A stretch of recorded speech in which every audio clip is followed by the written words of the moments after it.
Good morning, everyone. So, welcome to today's Hindu newspapers, Delhi edition. So, let's see what all things are there in the news today. Now, first of all, we have these two articles which are talking about climate change and how climate change is inducing natural disasters. Okay, so first one is basically some observations of the IMD director, right? So IMD, I hope you are aware of this thing. This is responsible for your weather forecast. So India Meteorological Department. So it comes under Ministry of Earth and Sciences. Fine. So I think we all know we have these weather events that are taking place, and these weather events are causing these disasters. So we are having these floods. We are having floods. We are having this. What do we say? Heat waves. So heat waves are taking place usually, and in fact, if you look at this year itself, this 2022, we had extreme cold winters, especially in the northern part, and no spring, and straight away we went to extreme heat. Heat wave was declared altogether in a country. When the rain starts, it is not drizzling, but it is actually heavy downpour. So moment the monsoon comes, they say there are floods taking place across the country. In fact, even in my place also, it's not really drizzling. It is just downpour like anything, and there is every day there is a risk of water coming inside the house. So such events are taking place. It wasn't the case earlier.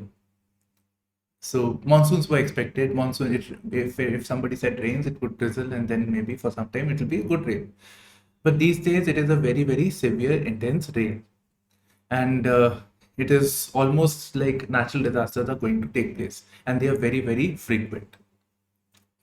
Okay, so this article is about this only. So this is basically telling us about the number of heavy rainfall events have increased, right? Light rainfall events had decreased due to climate change. He's saying that either there is rain, and if it is rain, it is a heavy downpour, or it is no rain at all. There is no light drizzle or anything of that sort.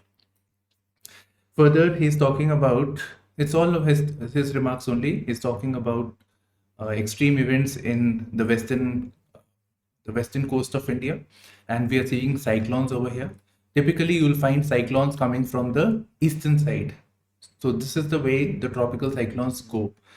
Nowadays, maybe because of the climate change, we are seeing almost every this thing. We are seeing emergence of cyclones, and this is causing this untimely rains. It is causing this problem during the onion growing season.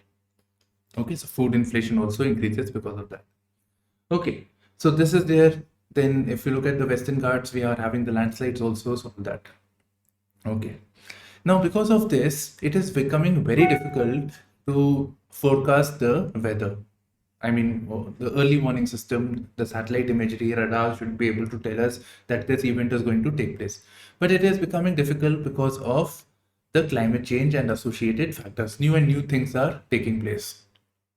So he's saying that we need to invest, and which they are doing. They need to invest in building up more radars. So more radars are being placed, more satellite imagery, supercomputing. So with that, with more and more of data, the accuracy with which they'll be able to depict disasters will be much better. So the early warning system will improve, and as a consequence of this, disaster mitigation will also improve. Same in continuity, this is with reference to the coastal state of Kerala.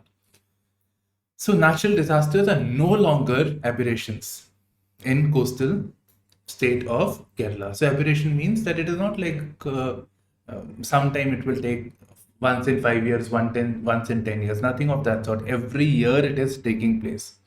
It's a given that monsoons are coming, there is going to be disaster. So that is what this article is saying. Now we know that every year, if this is going to take place, naturally, as part of planning processes, like the state of Kerala is doing, so as part of planning, when they are doing the planning work, so they are keeping in mind the threat of disaster. So disaster management, disaster mitigation is one of the core areas of planning processes. Okay, so this is it. As usual, we have a very big ad of UPSC preparation. I think Hindu knows it very well. We are reading this for this which purpose. Okay, yeah. PM lauds states for cooperative federalism in fighting COVID-19. Fine, I really didn't see cooperative federalism at that time, but fine, he's saying so. And where is he saying? He's saying this at Niti Aayog, right? So the head of the states and the prime minister are here together, and the Niti Aayog had replaced the former planning commission. So this question has already been asked with reference to the comparison between planning Aayog and planning commission and Niti Aayog. Looking at that way, you mean planning is Niti, and commission is actually Aayog. Okay. So this is this thing. Now coming to this thing, what all things that the chief ministers and the prime minister talked about. So they basically talked about these important issues over here. They talked about crop diversification. So need to diversify crops, specifically moving away from this paddy and wheat, right? We need to move to other crops also. We need to look at having self-sufficiency in pulses and oilseeds. So pulses, and we all know pulses price can increase like anything. It used to be at 100 rupees some 3-4 years back. Now 150, 200 rupees is a norm. We need to improve this. Pulses are very important staple this thing. We need to move away from paddy, particularly paddy means rice. I mean, water intensive crop being grown in Punjab, Haryana, this belt, which is a semi-arid area. You're growing crop which should actually be grown in the eastern part of India. So for the eastern part, actually, we should focus on, not mentioned in this article. So bringing green revolution to eastern India, this should be a priority. And we should move away from paddy, especially in this belt. So there is a separate article from this newspapers, the state section, where Bhagwant Mann, our chief minister, has talked about this issue. So we need to move away because it is leading to groundwater depletion. Now, very simple. What steps should the government take, or what suggestions would you give to the government to move away from paddy cultivation? So that becomes a theme over here. There's no problem with wheat otherwise. Okay. Then likewise, we need to promote oil seeds. We need to diversify, crop diversification should take place. So what measures should be taken? What are the barriers? Everybody knows this has to take place, and why is it not taking place? So what are the barriers? So these are the issues that we need to focus. New education policy, I think enough is said. We need the cooperation. Center has come up with the policy. The states have to implement it. So they are talking about this. Urban governance is an issue, not mentioned much in this article over here. But yes, we know we can take up some issues over here.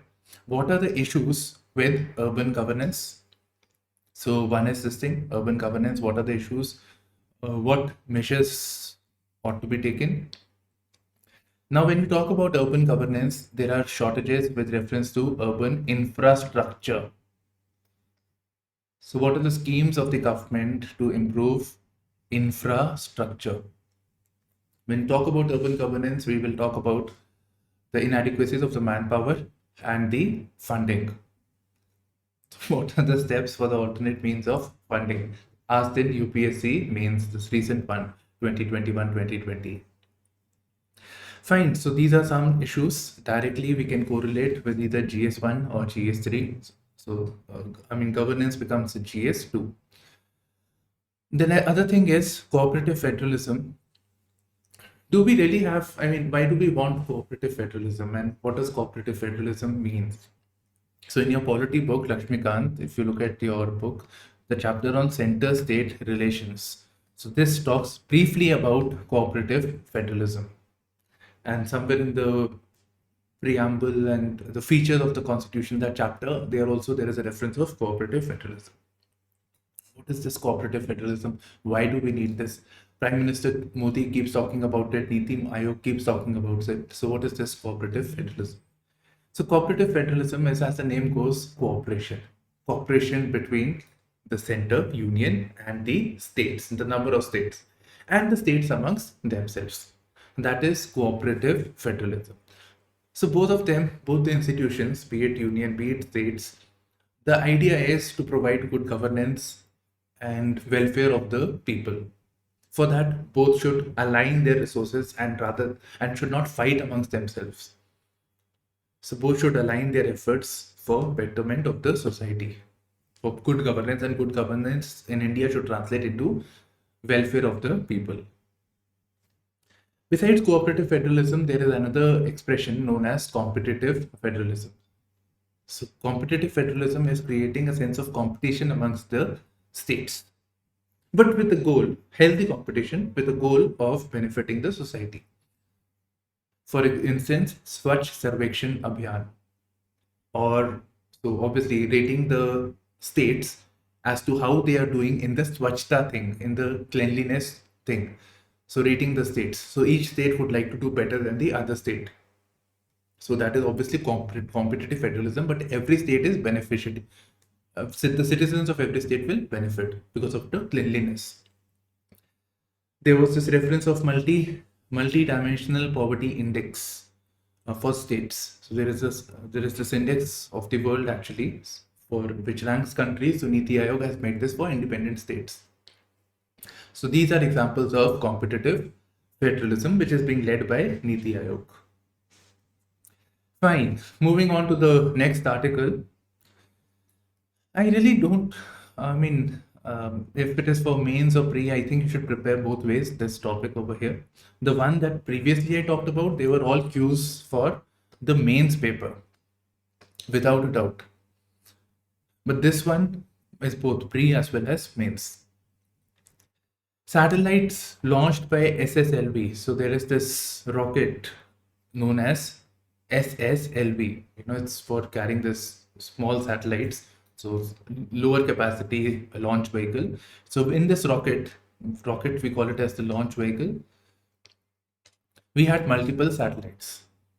Now, unfortunately, we are in the very new stage, newly developed this technology SSLV.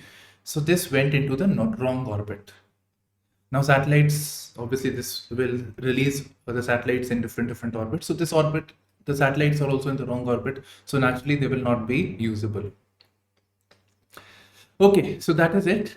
Now I would like to, if you can watch this video of mine, that will be great. So I made a video on the launch vehicles of ISRO. So various launch vehicles, including the small satellite launch vehicle. So this I had made for this channel known as Prep IAS. So PSLV जो satellite launch vehicle है उसकी अलग So what I was saying was that the basic idea we should have about these satellites, for example, LV, what is the diameter, what is the weight, तो ये हो गए आपके carrying capacity depending of on the the satellite application of the launch vehicle. So that idea we should have. Okay. And I would also like you to visit this ISRO website. I could not find a reference of SSLV, but that I think we can get it later. But other rockets are available. So which of the launch vehicles are available? What are the basic qualities of those launch vehicles? So you should please explore this over here, right? So click on each of this and read it. Otherwise, that video of mine has everything in it. Okay. Yeah, so moving forward to the next article.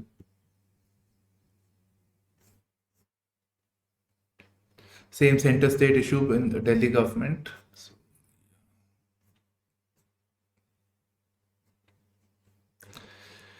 Yeah, this was the article I was referring to where Punjab Chief Minister is talking about the need to diversify over here.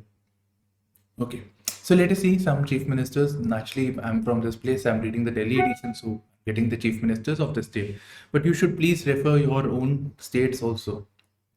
Okay, so farmers' income is constantly increasing in Haryana. I don't agree with this, given he's given some facts over here. But here, we can use it. So he says that agricultural growth in his state is at agricultural growth rate is around 3.3%. So it's kind of agri GDP, so it's 3.3%. More or less, our agri GDP growth rate is around 3 to 4%. So that is in line with the national average.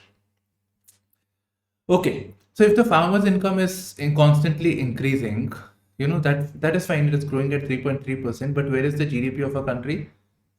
I want to introduce this concept. I have nothing against this, right? I just want to introduce this concept. This is true for all states. 7 to 8% of the GDP, sometimes even going to 10% of the GDP. So the growth rate of the economy is at 10%. And where is the agri growth rate? 3.3%. Yeah, it is constantly growing, but what rate? People, the inequality is actually increasing. Can you see this?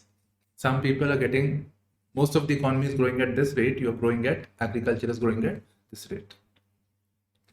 And his state itself, 3.3%, and his state GDP is around 8.7%. When I say state GDP, I mean state GDP growth rate. So it is at 8.7%. Where is this as compared to agri GDP, 3.3%? Yes, it is growing constantly, but it is not at the same rate.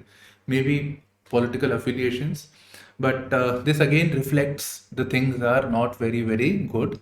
And this is the reason for the rural distress. So we don't have to take the statement, we can definitely take the data over here for our answer writing, for establishing our facts. And this is a very well way of putting it, that agriculture sector, primary sector is not growing at the same rate as compared to the other sectors of the economy. That means something is flawed over here, and that needs to be improved. And I know this from the center's own commission. So there is this Ashok Dalwai committee, then commission on doubling farmers' income by 2022. So all those things have talked about this issue. Okay, this was Haryana's chief minister. Ours is Punjab chief minister is saying legal guarantee for MSP should be there at Niti Aayog. Okay, a question was asked as to the relevance of the MSP in the mains paper. So what is the MSP? What is the relevance of the MSP? Is the legal guarantee justified? So we have to prepare a holistic analysis on that, because there are pros and cons of everything. Moving forward, in prelims, a question was asked, which I made a mistake during when I was attempting the paper. Who sets the rates for the MSP? So a list of commissions were there, so, and the cabinet. So who decides the MSP rates? That was asked. Okay. Next is Cheetah Reintroduction. National Biodiversity Authority Chief dismisses concerns. Okay, so you can read this. I think you can read this. 1 second.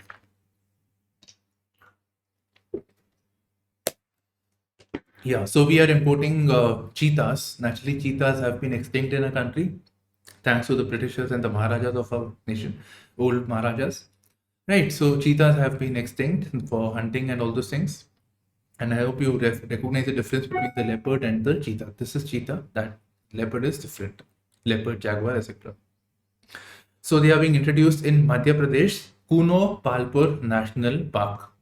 Please read more about this national park, as this is something very unique. There will be national parks in use for one reason or the other, but cheetahs are being introduced. There must be some reason for that, right? And the examiner would also have an eye on that site. It's nothing, it's just this only. So examiner will also find. So let's ask them some important data, which all it is based on which river, where is it exactly located. Some basic idea you should have. So do refer to this, to the Wikipedia page or any place about this Kuno Palpur National Park. The unique elements of this thing. Okay, so there is this concern that has been brought about for the cheetahs being introduced into India from Africa. The concern is that obviously there are some male cheetahs coming, some female cheetahs coming, they will breed. So the gene pool, the genetic pool, the diversity will be very, very limited. So they are more vulnerable of getting extinct or having some diseases, genetic type of diseases. So that possibility is more. So generally, it's preferred that you should not marry within the family also. It should be from the outside. So the more interbreeding is there, the better it is. So likewise for cheetah also, so if they'll be breeding in the same if they'll be breeding in an isolated environment and within the same family, naturally there is proneness to these problems, as it is happening in a country with reference to the tiger population. Few days back, there was an opinion also on this, that tigers are living in isolated pockets. So they are more vulnerable to this extinction kind of things. Okay, so this was the concern. So the National Biodiversity Authority Chief says, please, we're just introducing it. let's see what happens. It's just an experiment anyway. So let us start with this process first of all. Let us see what happens. But what we have to be mindful of is, what is this National Biodiversity Authority from our exam point of view? Is it a statutory body? Yes, it is a statutory body. It is created by the Biodiversity Act 2002. And beyond this, what all activities does this agency do? You see this? I didn't see this right then. Okay. Right, so you can get this. You should visit this website and read more about this. It's mentioned also the NBA is a statutory body and performs facilitative, regulatory, authoritative works. Basically, it advises the center what it should do with reference to the biodiversity aspect, biological diversity. Right, so what it should do. So it tells the center, and likewise there are these state biodiversity authorities. So what has been given at the union level, the same thing has to be advised by the state biodiversity authorities to the respective state governments. Fine, so this is it. National Biodiversity Authority is headquartered in Chennai, not in Delhi. We would expect it in Delhi, but no. So this is important. So this is for you to Google actually. But yeah. Fine, so let's move forward.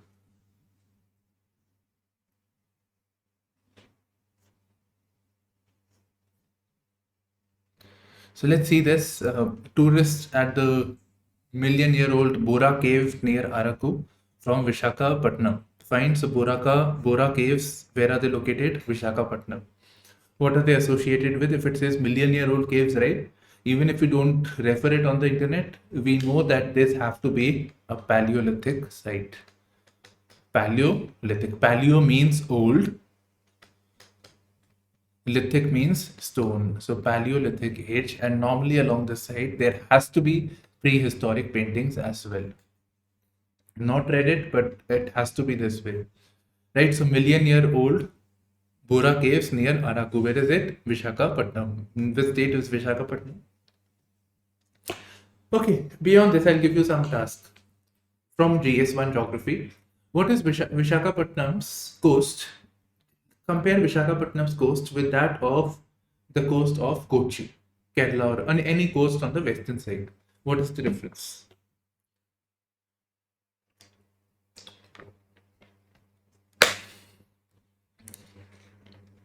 We see coastal erosion over here. Look at the movies, gold mine films on the Set Max and all on those channels. You see the coast over there, the coastal erosion over there.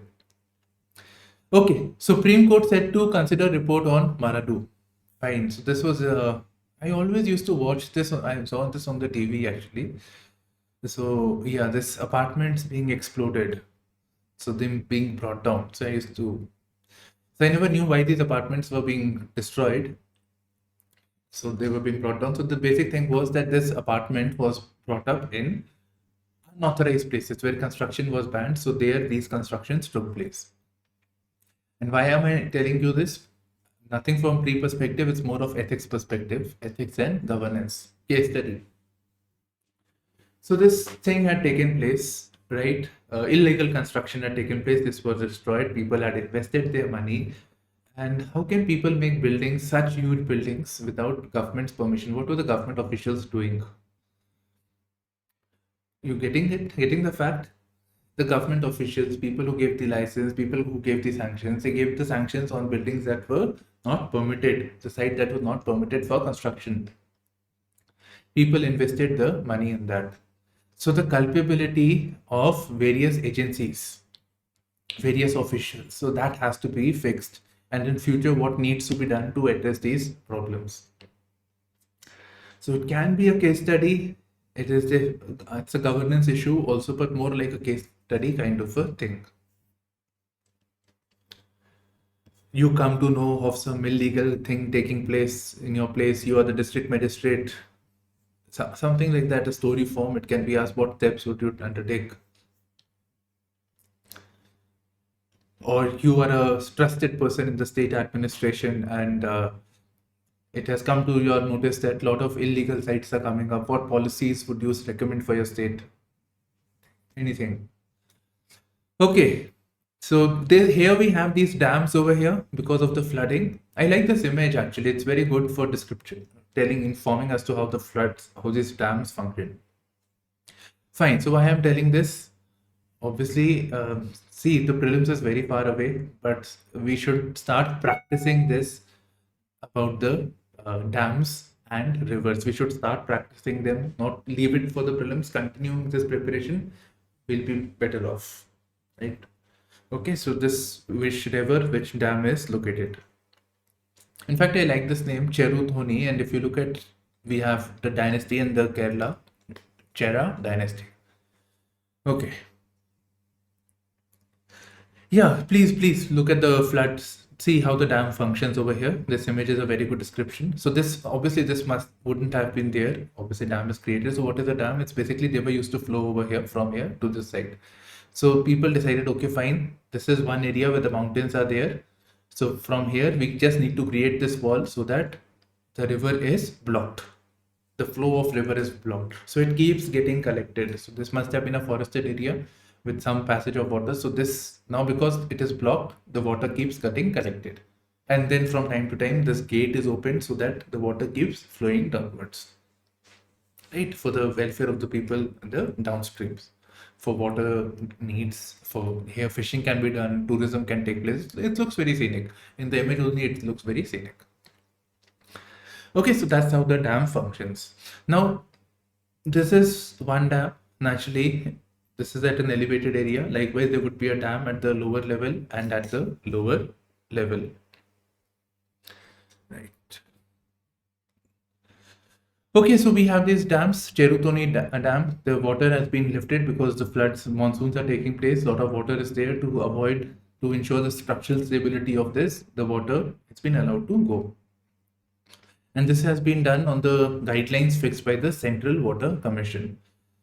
Can somebody please check and mention in the comment section, is it a statutory body or not? And and please do visit the website of Central Water Commission. You get one task what they're doing. Coordination on water related matters by the union to the states. Now, typically when the water is being raised, more water from these river will go downstream. Now imagine if a place already has flood over here at the lower level. So states having flood at the lower level, they would not want more water coming in. But they would say that the structure of the dam safety is of concern over here. So there is always going to be a dispute when the water has to be water has to be allowed to move and when it should be closed. So there is always a matter of dispute, and in line with that, sometime this year, March, April, that time, so a dam safety bill was introduced. So the need for a dam safety bill, what are the requirements for it? I mean, what are the concerns associated with it? This was introduced. Need thing is very, very important. Why we need this dam safety bill or act, actually, dam safety law. This article is important, very, very important. India, democracy and the promised republic. I'm recording this polity also these days for a course on the website. Okay, so there is this polity question that was asked in 2016. So 2016, a question was asked, which of the following adjectives, the words, what are the word adjectives attached to the word republic in the preamble? So sovereign, socialist, secular, democratic, republic. So the Constituent Assembly, when the Constitution was made, so they made a promise that we will create a socialist, a sovereign, socialist, secular, democratic, republic polity. I mean that type of a country. So promised republic, where are we on that front? And that question was actually been asked by the UPSC in year 2016, if I'm not wrong. It has to be 2016. So it said, what are the adjectives attached to the word republic? And are these defendable in the present circumstances? So are we sovereign? Are we socialist? Are we secular? So where are we on those credentials, that promises that had been made? Right. So that's what I'm basically pointing out towards. Okay. So this is it. So from that perspective, we can look at it.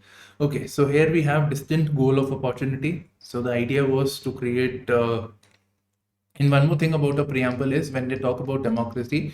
So B.R. Ambedkar at that time had said that we don't want to create merely political democracy. The democracy that we associate with is political democracy. That is, people have right to vote, periodic elections take place, there is rule of law, there are courts functioning. That is fine, that is political democracy. We want a society to be properly democratic. We want to create society in which there is equality, there is freedom to do whatever you want to do.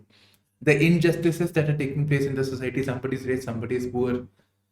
The poor is obviously because they're poor, access to education, access to healthcare, that's undermined. So how can we bring that a society, create a society where everybody is at the same level? That is social democracy. Right. So social democracy was one of the goals over here. So where are we on that front? That's the thing. So still we have this distant goal of opportunities, be it on the basis of caste, be it on the basis of gender. I think you can understand this, right? Some caste are better off, some caste are not well off. Then likewise on the basis of poverty also. So these are obviously distant goal of opportunities. Look at the education coverage in a country. So that is a problem.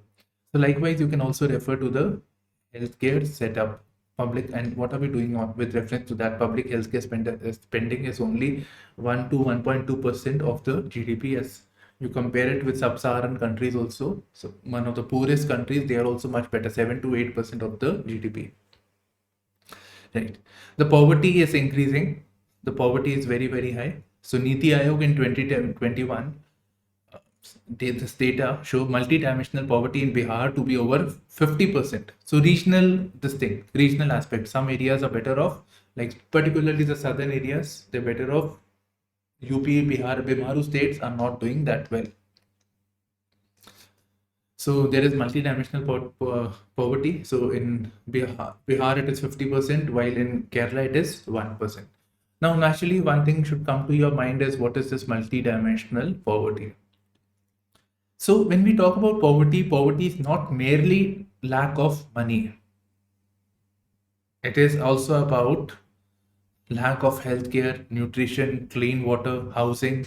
So those aspects also have to be taken into account when we are seeing somebody's poverty. So that is multidimensional poverty. Right, so yeah, some states are doing better off, some states are not doing that well over here. Okay, then even when we talk about democracy also, so I mean, when you talk about democracy, yes, we have periodic elections, we have this thing, but at the same time, we are hearing some reports that democracy in India is coming low. So the democracy needs to improve in that respect. More participation of the people in governance, more freedom to the minority. I mean, more security of rights to the minorities and other sections have to be guaranteed. So that aspect should come. And here we get a very important quote. Democracy too needs nurturing, and Nehru realized that what is meant by maxim, the price of freedom is eternal vigilance. This statement over here, this maxim over here, the price of freedom is eternal vigilance. This is important. Who knows if it can be actually be asked in your essay paper also.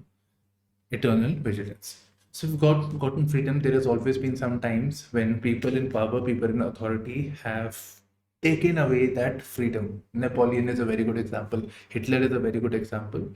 So we should always be vigilant. The civil society should be vigilant that their rights are protected. This freedom is hard fought, the freedom fighters fought, and many other people. We should not let it go, what we have. So that is important. And here he refers to the actions of the civil society with reference to right to information, the struggle that took place. The people had protested for this right over here. Then the emergency time when the struggle had taken place. So all of that. Then 2014, 2013 action against corruption, Anna Hazare movement. So there are some movements where vigilance can be seen by the civil society. So that has to continue. Next is tapping technology to check mineral plunder. Fine. Now there are two types of mineral, like you can see, check minor mineral plunder. So there are two types of minerals. So one is major mineral. So what came to your mind actually when I said the term mineral is major minerals? So iron and steel mining for iron ores and all, copper mining. So there are major minerals. Mining for coal, fuel, petroleum, that are major minerals. Minor minerals is something like gravels, sand. So that is minor minerals. So those things that are not major minerals are classified as minor minerals. Simple as that. Okay. So we see all this actually, we see this sand being taken away from one place to another when these trucks, on the highways we would have seen, or the gravels being taken from one place to another. These are example of minor minerals. So what is typically happening is major minerals are well regulated. Major minerals are well regulated, but minor minerals are not so well regulated. Minor minerals are not so well regulated. There are a lot of illegitimate, illegal mining takes place, because of which there is loss of revenue to the state. Obviously, illegal mining, so nobody's paying taxes also on that. So loss of revenue to the state, damage to the ecosystem, ecology, taking away the sand, erosion is taking place because of that. It is affecting the soil holding capacity of those rocks.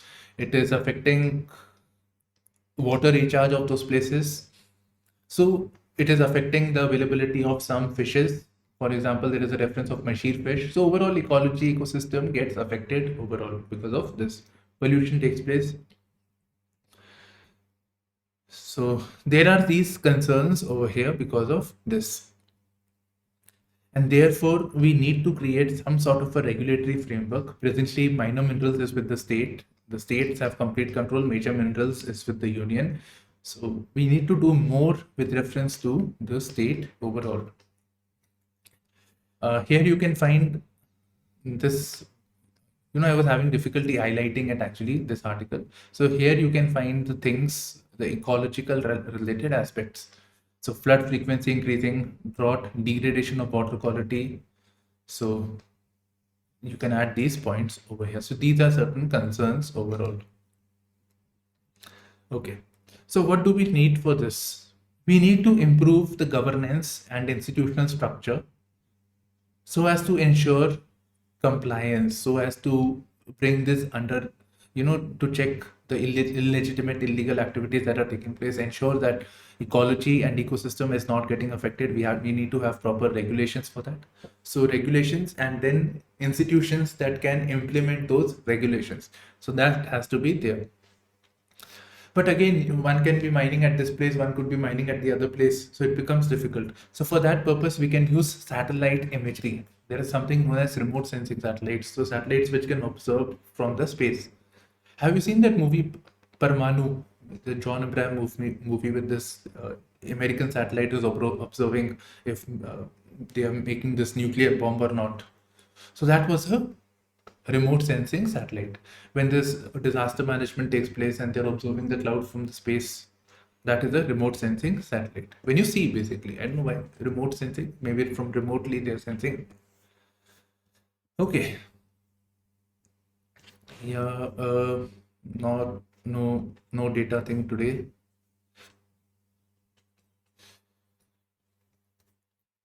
The workings of the Supreme Court Collegium. Collegium is the Chief Justice of India and the senior most judges of the Supreme Court. And when we talk about the working of Collegium, we are basically concerned with the appointment of the judges to the Supreme Court and judges to the High Court. So both of them are being done by the Collegium. Right, so this I don't want to touch. It's more of a static component. So when you're reading your Lakshmikant book, that time also you'll come across this. There is no point spending that much time over here.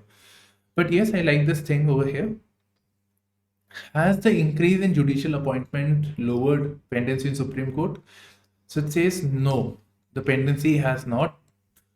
I mean, the increased appointments, it's expected that if more judges are appointed, so naturally they will hear more cases, the pendency will come down.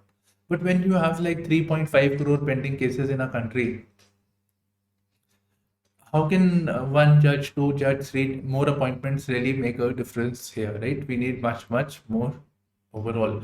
And we should ensure that obviously more and more cases are coming, population is increasing. So for that, something more has to be done. And what is that? What can be done to improve this system and ensure that this backlog is not only cleared, but in future we don't have this situation? Use of IT, regulating this misuse of legal provisions so that the lawyers do not do this change of dates. In fact, police does not bring in people on time, the witnesses on time. The court hearings are missed because of that. Use of IT technology, information technology, use of provisions like the e-courts, and we can use those points over here. So you can, we can actually find this from the internet. What all judicial reforms are required to be brought in. The Great Barrier Reef recovery and vulnerability to climate threats. I'm not doing this, but we get it. Okay, fine. Great Barrier Reef, where are they located? They are located in Australia. Right, so yeah, we have this. This is about the coral reefs, and coral reefs are otherwise important for your exams. So yeah, coral reefs, what are its significance?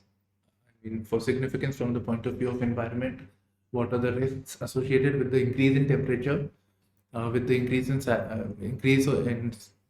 salinity? The probability of the survival gets low. They need more salt. So because of the salt, these calcium, these things, polyps are made. The coral structures are made. So this has to be done. And besides this, there is something known as biorocks. So I wanted to show you this bio. So this technique is being used to build corals. So this steel-based structure is being created. This is actually steel. So, and they put dead corals over here attached to it, and then they flow currents, very minute current over here. So with this current, it attracts ions, and the corals actually develop because of this. Right, you can see this iron, this thing. So yeah. What are regulators? Why are regulators swooping down on stable coins? We're just looking at stable coins. What are these stable coins? We have been talking about crypto. So what are stable coins? It's basically crypto only, cryptocurrencies. Cryptocurrencies which are having a collateral with, let's say, a stable currency. So a stable coin is a digital currency whose value is pegged to a stable asset, like a dollar or a gold, anything which is stable, whose market rate is stable. So it is pegged to that. So that is the idea. Now there is a demand for crypto, but crypto is very unstable. We don't know who's regulating it. What will happen today? It's very high. Tomorrow it will be very, very low. So stability is required, and particularly internationally, there is a demand. There is a use case for stable coins. This is the most important part of this article actually. Is that economies whose currencies is depreciating like anything. For example, Turkey, Argentina, right, Nigeria. So these countries whose currency is depreciating. Indian currency is also depreciating, but not that same rate. Even Sri Lanka also. Those people who have money, they can buy these stable coins. So they can buy these cryptos, digital currencies, which are linked to rupee or which are linked to dollar or gold. So anything that is stable. So, I mean, if they can't obviously use, so they have it, okay, fine, so many currencies are used to buy something which is equivalent of dollar. So their value will be stable so that they can use. Otherwise, their currency is depreciating. So they can buy this currency, and even if this currency falls, they are holding the value of dollar or gold. So it is around that much. a bit here and there, but more or less at this level. Okay, so this is there. So this is one use case, and there are other countries which are under sanctions, like Afghanistan. So these people can buy these currencies and then they can get it exchanged with some other currency. So that can be used. Now the issue with the stable coins is that you are saying that this particular any digital currency is linked to dollar or gold or any other asset. So it is linked to that. So it's stable. But what are you actually linked to this or not? No, are you actually connected with this? So that has not been proven as yet. So in case of a certain current company known as Tether, which were using a digital currency known as stable currency. So when these regulators were analyzing it, they really couldn't. This company could not establish that they are actually linked to dollar. So they could not actually prove it. So they were saying this, but they could not prove it. So as a result of this, the price fell. So that's what it is saying, that fine, they are stable. I mean, they are stable because they say that it is linked to something. But it is only stable because people believe it is stable. The moment this thing, trust goes away, the stability also goes away, and people or the investors may lose their wealth. So this is a matter of concern. This is a matter of risk. We should just, for the time being, we should just know about the stable coins. From mains perspective, we should know about digital currencies, central bank digital currencies, pros and cons. Okay. Let's move. Husbands of elected women take oath in MP Panchayats. See, so this is as the violation has embarrassed government. Government official says it has issued advisories to prevent such instances in future. So what oath cannot be taken, but they can run. Right. So these are all wrong things. So the idea is that women should be leading the local bodies. They should uphold the women interest rather than their their husbands take the decisions.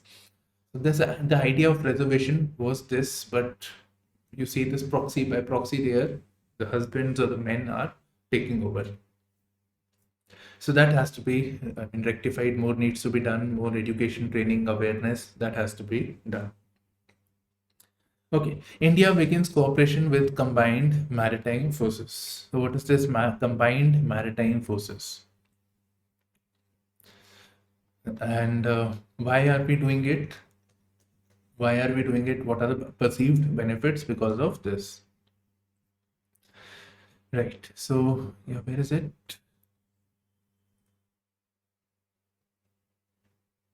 Just a second. Yeah.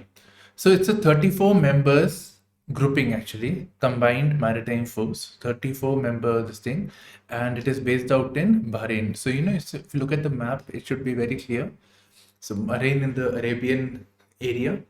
So the Western Indian Ocean, Arabian Sea, which is piracy prone. There is Africa over here, the Horn of Africa, which is piracy prone, and lot of oil trade goes by this route. And obviously export import is also there, but oil. So oil goes by this route. So this is piracy prone also. These are international waters, so why not have cooperation amongst the countries? So 34 member grouping is there. Our neighborhood Pakistan is a full-time member of this. We have said that we'll be an associate partner of this agency. So not a full-time this thing, but an associate partner.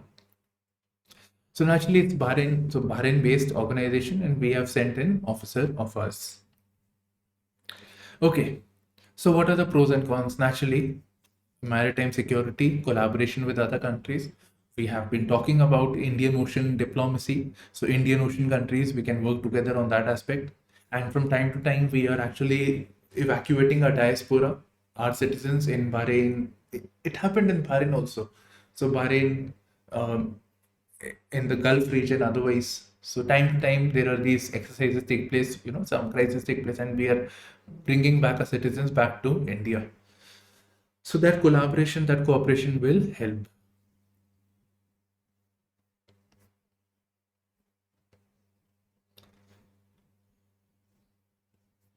inflation is CSIR gets its first women chief. What is CSIR? What all they do? Basically, they do this scientifics. So scientific things, you have to bring in new technologies which can then be placed by the government or given over to the society. So this the new chairperson is a lithium battery expert, and it is expected to aid the e-vehicle push. Right, we need technology, we need the support of the government so that can facilitate the private sector. China continues drills in the Taiwan Strait as expected. China envoy meets Ranil on ships. Hambantota visit. This is important. Wang Yi thanks Bangladesh for backing One China policies. Expected. Fine, okay, because they said naturally they will thank them. Yeah. So this ship, the Yon Wang 5, it's docking at Hambantota project, which is very, very dear to Sri Lanka, right? Dear to China. So there's concern that most of the control of this port has gone over to China because of the debt that was mounting on Sri Lanka. So it was developed with the fundings of the Chinese. Fine. This ship has come. They are saying that it has come to. This is coming to Hambantota, and you can see all these radars over here. So this is to track this satellite debris, the satellites of the Chinese that is coming, right? So for that purpose, it is there stationed over here, and it will be there for a week. Now, Indian government has concern with this, as this has dual capability. Actually, it can see what is there in the space, but it can also see India's strategic aspects, right? It can be used for defense surveillance. It can also be used for tracking the space of India also. So for that purpose, it can be used. So the Indian side has a reservation of this not coming to Sri Lanka. So their president, the new president, has actually sought the Chinese that please delay this at least, but they have not heeded to this request of the Sri Lanka. This is quite interesting because I mean it's Sri Lanka at the end of the day whose country we're talking about. So yeah, till now they have not done about it. Okay. India expressed their reservation in the recently concluded ASEAN summit in Cambodia. So the foreign ministers meeting was there, so S. Jaishankar and Sri Lanka's foreign minister. And in the Sri Lanka parliament, particularly the opposition members, they are saying that if Taiwan has such a problem, if China has such a problem when somebody comes to Taiwan, right? Pelosi comes to China and there's so much hue and cry about it. So it's legitimate for India to also have reservations of something coming to Sri Lanka from China. So they will also have reservations about it, and Sri Lanka should be more mindful of this. Yeah, now moving on with the sports news. Okay, so we have motor race competition, Birmingham Commonwealth. So yeah. So this basically concludes the session. So thank you for streaming in to our channel IASPrimers with me, Shubhashish. Bye bye, all the best.